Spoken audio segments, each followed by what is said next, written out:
So in early January, we started to see an escalation of violence in Ecuador.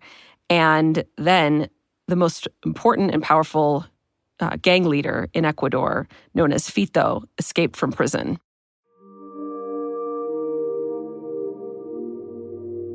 Samantha Schmidt covers Latin America for The Post.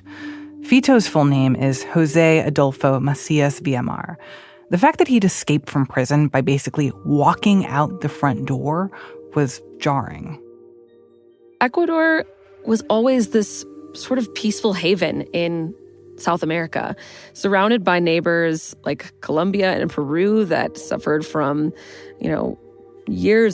decades of guerrilla violence. It was seen as this sort of ecotourism hub, but in recent years, all of that has changed. We've had a wave of gang violence, a presidential candidate who had strongly spoken out against corruption and drug trafficking. He was killed while leaving a campaign rally. This country that had previously been an outlier in the region was suddenly one of the most dangerous countries in Latin America. And now, Ecuador's new president, Daniel Noboa, faced a critical point. He had campaigned as a center-right hardliner against crime, pledging to build more prisons. He had to act. He declares a state of emergency. Acabo de firmar el decreto de estado de excepción para que las Fuerzas Armadas tengan todo el respaldo político y legal en su accionar. Noboa addresses the nation, looking into the camera, wearing a slick black bomber jacket. He's 36, the son of a banana tycoon, and he's only been in office for about a month at this point. And then he says, Nosotros no vamos a negociar con terroristas, ni descansaremos hasta devolverle la paz a todos los ecuatorianos. We will not negotiate with terrorists, nor will we rest until we return peace to all Ecuadorians. But Sam says no one was prepared for what came next. In the days that followed, things only got worse. Sam and our colleague Arturo Torres have spent months reconstructing what happened after Noboa declared the state of emergency. It was January 9th, the day Ecuador nearly collapsed. They began by meeting with President Noboa himself. I started telling him that we wanted to know what happened on January 9th and how he made the decisions that he made that day. And instead of just telling us about it, he started offering to talk us through and walk us through everything that happened that day and where it happened. We were just outside of his office, and he walked us to the gym. And at first I didn't know exactly why, but he told us that that was where he was when he made the most difficult decision of his life.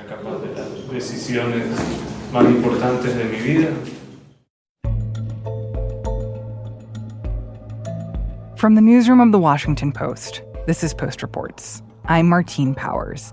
It's Wednesday, April 17th. Today, through exclusive interviews and footage, my colleague Samantha Schmidt helps us make sense of what exactly happened that defining day in Ecuador, a day that came to a dramatic head for all of the country and the world to witness. The storming of a TV station by armed assailants was shocking. We unpack how exactly Ecuador got to this point, and why all of this is being viewed as a warning sign for the rest of Latin America.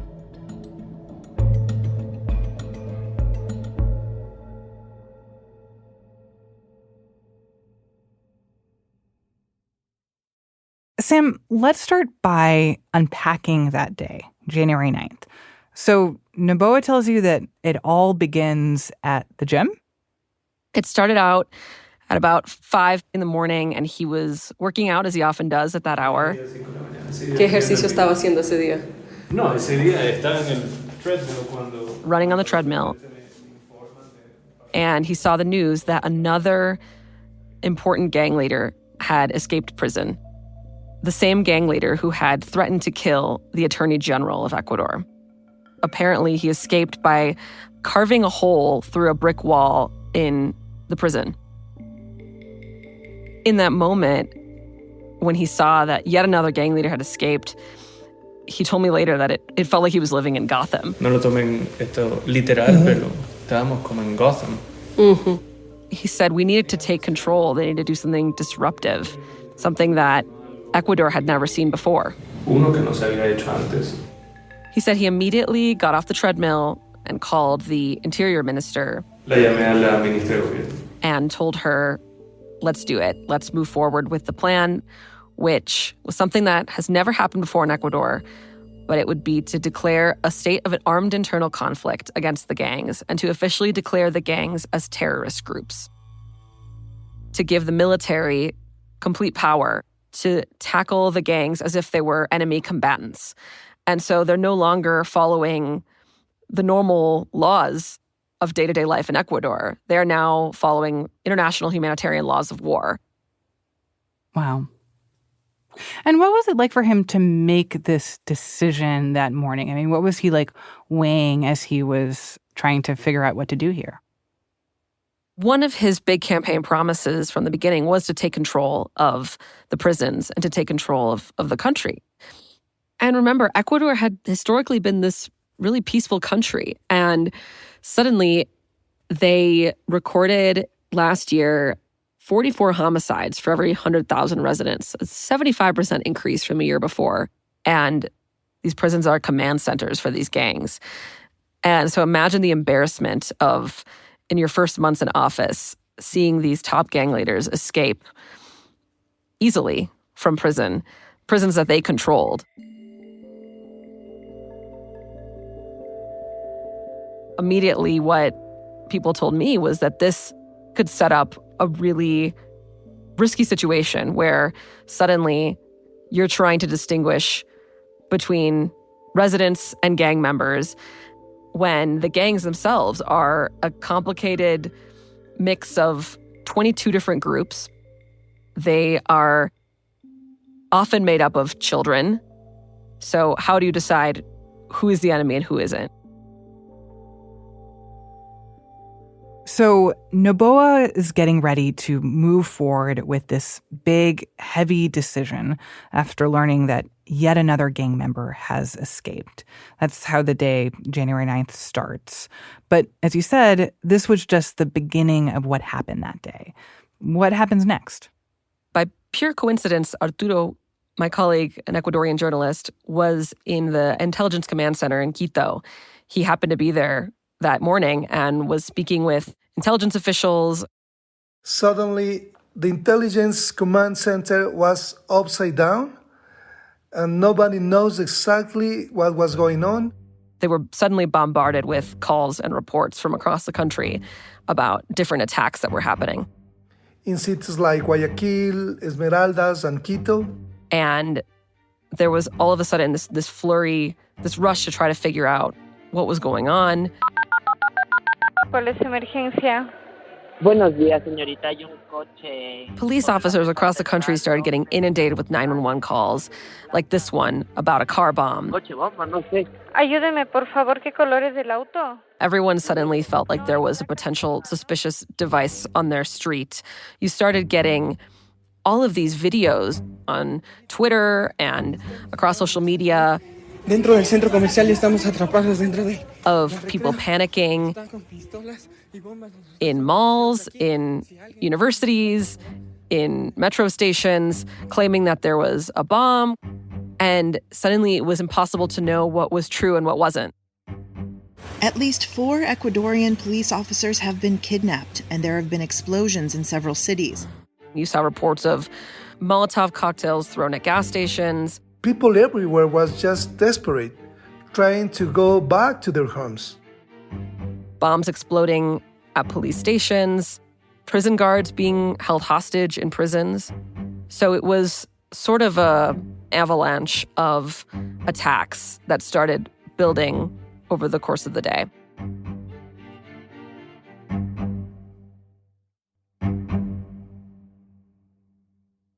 Just hearing this tape, and you can hear in people's voices how frightened and confused they were. Sam, I know that you did a lot of reporting to reconstruct that day. How did all of this come to a head? So it was already a busy news day that day in TC Televisión in Guayaquil, which is the biggest city in Ecuador. And TC Televisión is known as one of Ecuador's most popular news shows. And Alina Manrique, who is the editor-in-chief of the newsroom, she was trying to make sense of all of these reports that were coming in. Estaba en mi puesto, estaba revisando los libretos por ese noticiero. Estaba normal todo. She says, I was in my spot in the newsroom, preparing the scripts for the news program. Everything was normal. And then suddenly they get a text message in a WhatsApp group for the staff of the news channel saying, Nos quieren matar a todo en TC. Urgente, nos quieren matar en TC. Whoa. They want to kill us. They're trying to kill us at TC.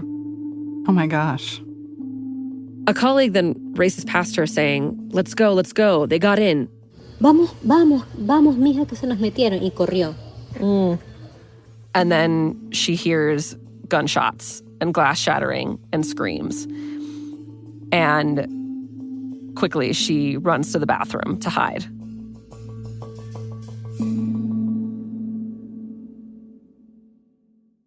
And what was her understanding of what was happening outside? Nobody knew in those first moments, but quickly they saw and heard through their WhatsApp messages from colleagues that armed, masked men had come in with weapons, and they immediately started looking for especially news anchors and prominent people that they could bring with them as hostages into the TV studio. The cameras are rolling, and this is that footage from that moment.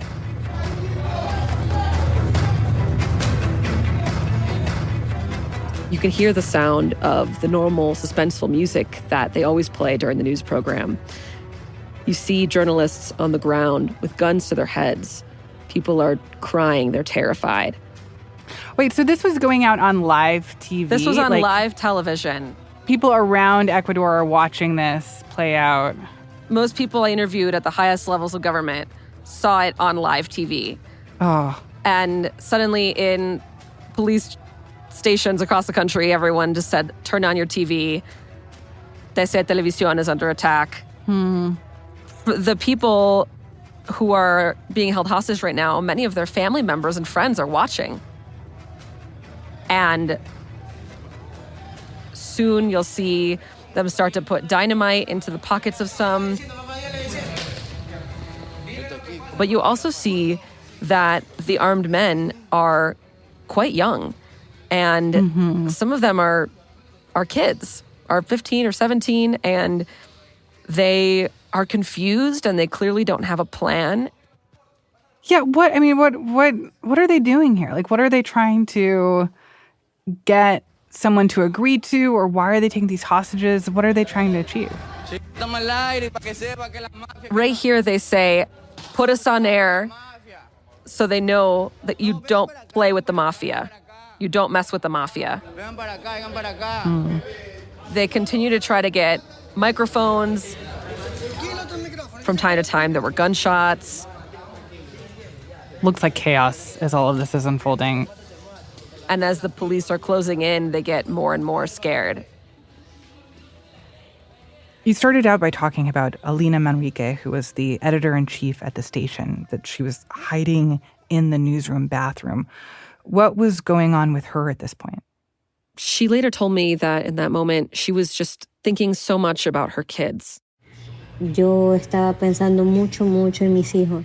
And she was also texting my colleague, Arturo, because they happen to be friends, since they're both journalists in Ecuador. And he's watching this all happen, and he's obviously wondering how she's doing. She was kneeling on the toilet, and she was shaking so much that the toilet felt like it was going to come loose. They eventually were forced to walk out and surrender when the armed men found them in the bathroom. And then the men took them into the studio as hostages and forced them onto the ground, pulled her hair, yanked her necklace. And she was one of those people that you can see. She's kind of cowering in the corner, yeah. She's in the far right corner. And soon they worried that police could show up and immediately start firing, and that suddenly they would be caught in the middle. So let's pause there for a second. I'm hoping you can just explain, like, what does it mean to have this happening so publicly, to have captured the intention of the country with these, this hostage takeover and all these other acts of violence? Like, what did that say about the gangs and their power in that moment? It just seemed like Ecuador was on the verge of collapse. I mean, we've seen a presidential candidate assassinated. We've seen hundreds of inmates die in prison massacres. But then to see an armed gang go on live television in the middle of the day and send this message, it just brought terror to the whole country. And it made them, I think the feeling for most Ecuadorians that day was, what's going to happen next? What else can they take over? Is there going to be a car bomb on my street? Is my kid going to be a victim? You couldn't hide from it. It was on live television in front of you, and everyone was on their lunch break watching TV at that time anyway. It was just total panic. And what are police doing at this point? And how are they trying to, take back control of the situation? So in Guayaquil, the police chief, Victor Herrera, got the news about the TV station attack. And he immediately deployed everyone to the TV station. But then it was the question of, how do we go inside the studio? Normally in these situations, the police officials wait for a hostage negotiator to arrive to sort of handle the situation. But Victor Herrera just decided, I'm not going to wait. I'm going in. And he is the one that is at the front. And suddenly he is face to face with these armed men trying to convince them to put down their weapons.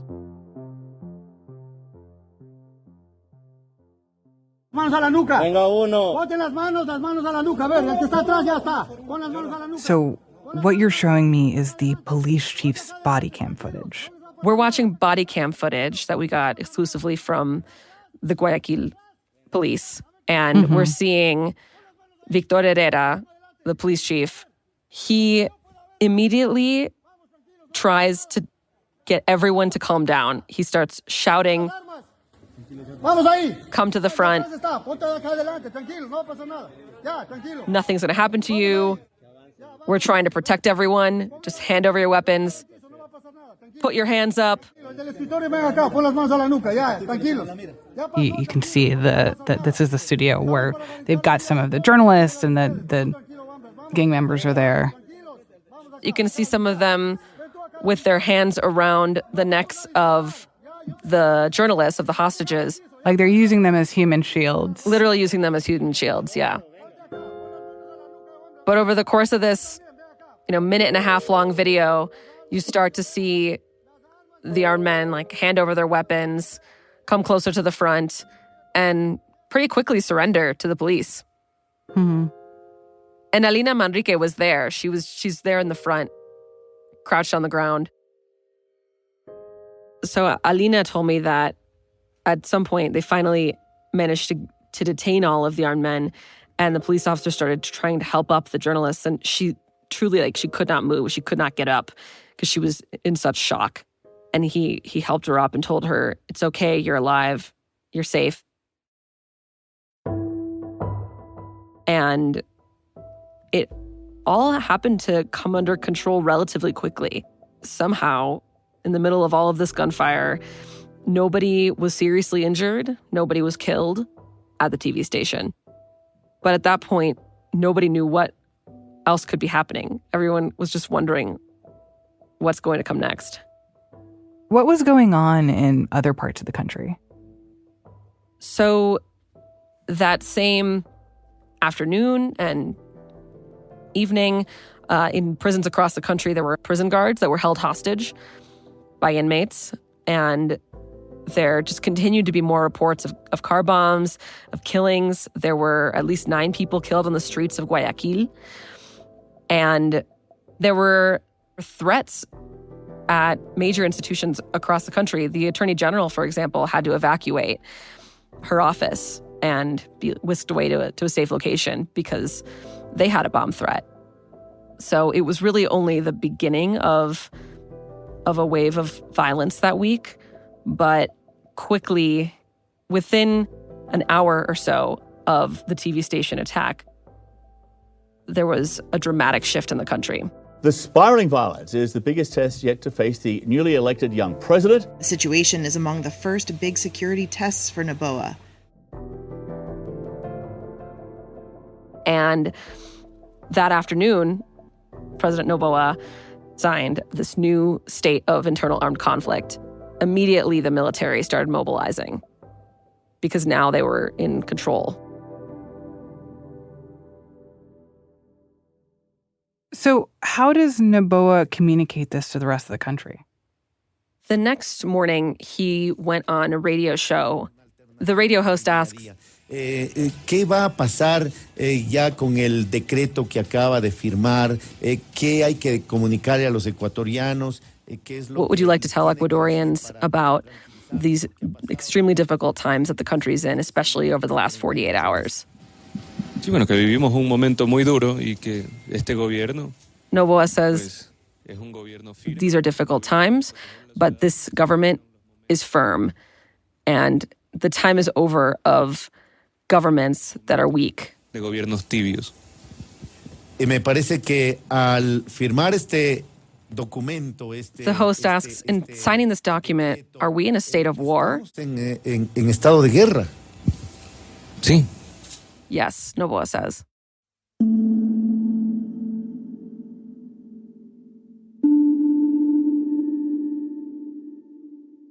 As journalists that day, we were all trying to make sense of what was going on.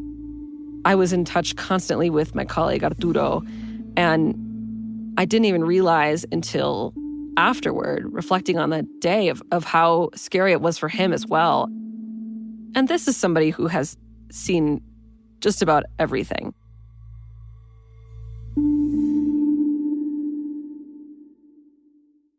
I never lived such an experience in my career.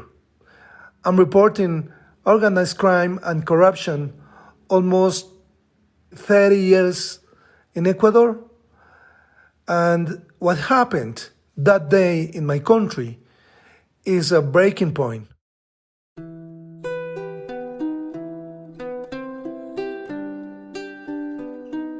After the break, how Ecuador got to this breaking point and what happened next.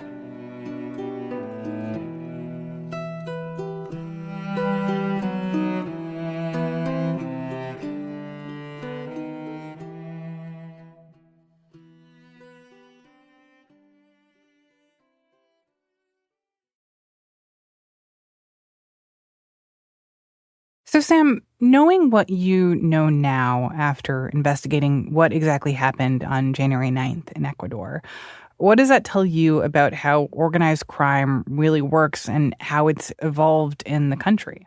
So these gangs have been a part of Ecuador for generations, but they started off as sort of smaller drug trafficking groups, locally selling cocaine to local neighborhood markets. But over time, they grew and they grew, taking control of the prisons and becoming these massive organizations. They've started using extortion and, controlling large swaths of the country. But yet they're made up of these often poor, often very young men and boys, sometimes as young as 13. And they've managed to recruit from a pool of people that were largely unemployed after the pandemic, in a country that was very hard hit by the COVID-19 pandemic. And all of that helped these gangs to become these massive powerhouses. And a crucial moment was when they started teaming up with international drug cartels from Mexico, from places as far away as Albania, who have kind of flooded the country with cash and started infiltrating the highest levels of government in Ecuador. Es una guerra. President Noboa told us at one point that they're made up of 40,000. collectively 40,000 people, which is the size of the Ecuadorian army. But at the highest level, they're run by people who could be considered CEOs of transnational companies. So given that, the fact that there are so many people involved in these gangs, that you have 24 different gangs who ended up working together on this day, what led to this coordinated attack on January 9th across the country? This all really started in December when the Attorney General, Diana Salazar, who was a powerhouse of an Attorney General and also the first Black woman in that role, she announced the results of a sweeping investigation that is the largest and arguably the most important investigation into what is called narco politics in Ecuador's history. Hoy, en coordinación con el eje investigativo de la Policía Nacional. And she revealed the way in which drug trafficking had infiltrated the highest levels of government in the country. She also warned that this was going to make criminal gangs extremely uncomfortable and that it was only a matter of time before they struck back. And pretty soon after, we saw how these gangs started to come together and organize this coordinated series of attacks. So here's one thing that I want to understand. If Ecuador has historically been this very peaceful place, and if it's been buffered from this kind of gang violence in the past, what changed? What made it suddenly so vulnerable now? The story of Ecuador is really a story of the rising global demand and supply of cocaine, which is shocking because you would think after decades of the United States' war on drugs and against cocaine in South America that we would not still be talking about cocaine. And yet the amount of cocaine being produced in South America is at record levels, double a decade ago, way bigger than during the years of Pablo Escobar in Colombia. And as anti-narcotics control, especially in Colombia, has increased, drug traffickers started looking for new routes. And Ecuador was in the perfect place because it also has a coastline that's poorly protected. The U.S. hasn't had a military base there since 2009. And it is not only in a perfect location, but they had these networks already in the country of these drug gangs controlling prisons, moving cocaine through the country. And so international drug traffickers took notice and they swept in and they brought huge amounts of cocaine into the ports. And what's interesting is, unlike in the past, this is not just a story of cocaine going to the United States. The drugs are now going all over the world. Europe and even Latin America have become almost as important of markets. But you're also seeing it go towards Asia, to Australia, to these really profitable markets at levels that we haven't seen before. So if demand for cocaine is what really fueled the gangs in Ecuador and brought this historically peaceful place to its knees in this very shocking way, what does that tell you about how susceptible other countries are to this kind of thing happening there? Yeah, I've been thinking about Ecuador as sort of a canary in a coal mine for other countries that are in similar situations that were previously just transit countries that maybe had a few small-time local drug trafficking groups that could be heading towards this. And I think about, my family's from Costa Rica, where they also just had sort of a local, drug trafficking network, but now it's becoming an increasingly important transit country. We're also seeing drug traffickers use the southern cone of South America. Countries like Chile, Uruguay, Paraguay, even Argentina are getting caught up in these international routes that you'd never really seen before. And I don't know that these countries are ready, and especially countries like Ecuador that were weak, that had struggling economies, that had institutions that were vulnerable to corruption, and drug traffickers took advantage of that. So that brings us back to January 9th and the immediate aftermath. That afternoon, after the attack on the TV station that was aired on TV live, Noboa declares this war on gangs, basically really giving the military a lot more power that day. What happened and what did it mean to call gang members terrorists?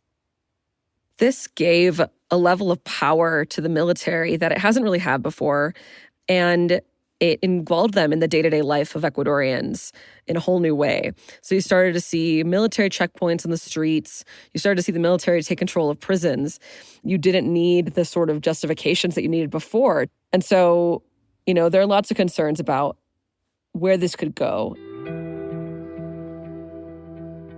And, we saw a particularly concerning example just a couple of weeks ago when Noboa was emboldened in a way that we haven't really seen a president act in recent times. He sent security forces to storm the Mexican embassy to arrest a former vice president who had been seeking refuge there, who had been convicted on corruption charges.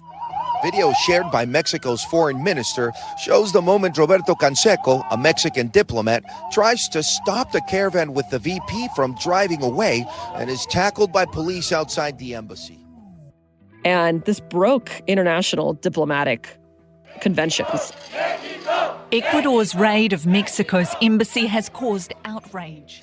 Mexico has severed diplomatic ties with Ecuador. And it was widely criticized, even including by the U.S. and by neighbors that were seen as allies to Ecuador, widely seen as going way overboard and taking this to an extreme.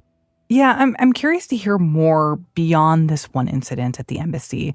How have people in Ecuador been responding to this kind of crackdown? Polls suggest that Noboa is wildly popular right now.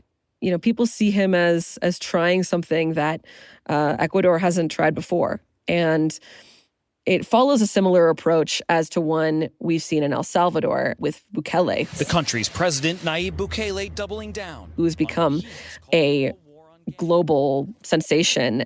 The government announcing that at least 50,000 people have been arrested. Who has arrested and detained a huge portion of the country, and often, detains a person purely based on a tattoo. And I think that other governments are looking at people like Noboa and Bukele in El Salvador, and they're trying to find ways to copy them. But it's really hard to tell whether that's actually going to work. And so there's also this question of what is happening while these gangs are sort of staying quiet. Are they reorganizing? Are they planning something? Sam, taking a step back, you've covered gangs and drug trafficking in Latin America for years, and you're based in Colombia. I'm curious what your takeaway is from this moment in Ecuador. I think this is a sign that organized crime is really the biggest issue right now for Latin America. And I know that sounds like it's not new, but really we must emphasize that the level of violence we're seeing now and the level of infiltration of these organized groups is unlike any that we've seen in recent years in the region, even in a region that has dealt with insurgencies and armed groups and drug traffickers for decades. Noboa and many Ecuadorians see this as a sort of existential crisis. This is not what they're used to in this country, and they remember what it was like before when they could drive to the coast and feel safe. O sea, esto no es un gang violence y están peleando por 4 cuadras. The way Noboa put it, this is not just a fight against local gang violence, controlling a few blocks. This is a fight for ports, for borders, for entire towns. Pelea por puertos, pelea por fronteras, pelea por pueblos enteros. Ahorita la disputa es sobre our way of life. The dispute is over our way of life.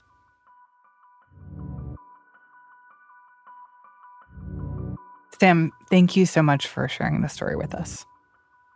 Thank you so much, and I really appreciate you, paying attention to a war that's happening very far away from the wars that are often in the news right now.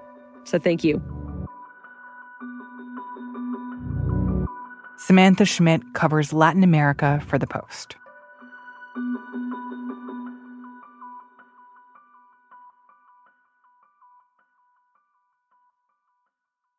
Before we wrap today's show, we've got a couple more headlines for you.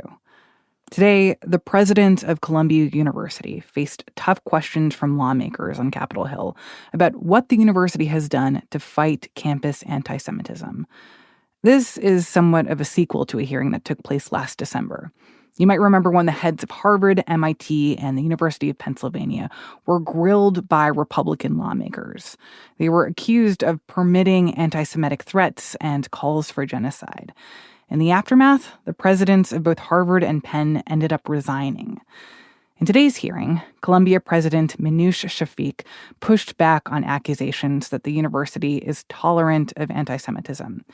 Here's one exchange in which he responds to Republican Congresswoman Elise Stefanik's questions about a professor's pro-Hamas comments.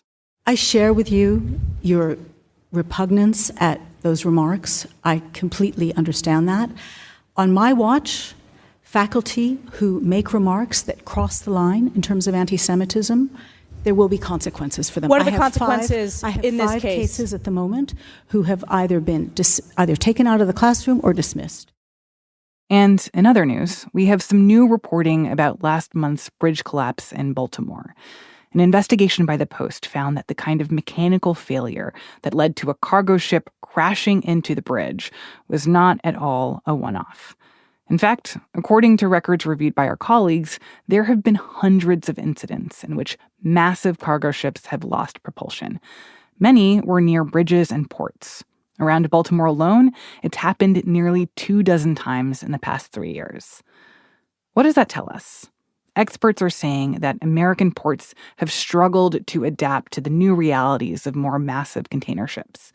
They're calling for more consistent rules on when cargo ships should be escorted by tugboats that can keep them on course even if engines turn off.